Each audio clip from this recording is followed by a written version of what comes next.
ngifuna ubuso bayo iphume ngeshulu ezulwini emhlabeni nangaphansi komhlaba. Siyaconza make liphakanyisiwe ligama la Jesu ngokwamasango sibonga sami ngisiwa Indubazi Church of the Nazarene.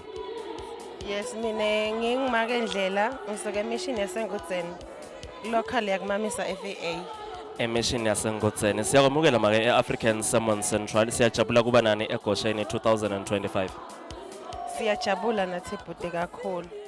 Make ngiyaconza ukuthi i-central theme yalonyaka beyithi kwakhiwa kwamake lo resilient against all situations. Yes. Beisho njalo bhuti and is a strong one. Ite nje kutosakha sibomake isivuselele. Kuthi siconze tikhathi netimo lesibhekana nato ukuthi atiketele tosibulala tite dokutosakha titende tisende sibe bomake labakhona kumina nato tonke timo. Simthembe uNkulunkulu. Whatever circumstance lesibhekana nayo ku journey ya faith. Whatever circumstances lesihlangabetana nawo ku journey ya faith. Make ngiyaconza umake mfundisi. Abaka ngitshela make isimo sami ngibathe ngiyakhetha la kumoya ongena ekubeni ngimake mfundisi. Litheni liverse longakhuthata ngalo bomake ukhuthate nabo make mfundisi. Kwegcina bese sokhuthata make lohleli ekhaya longakhona ukuta eGosheni lonyaka noma ke nalofisa ukuta eGosheni.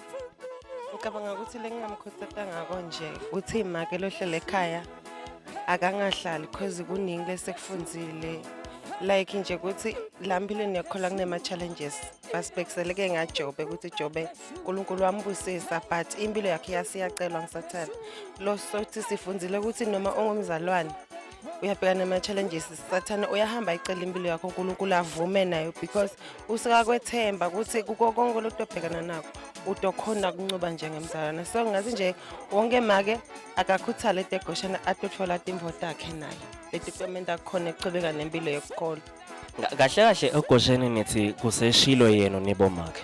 Exactly ngilakho indoda ethu tenteka khona konke sithola netimpendulo tethu bazalwane. Siyabonga make kuba nathi eAfrican Sermon Central uhambe kahle. Ngiyabonga.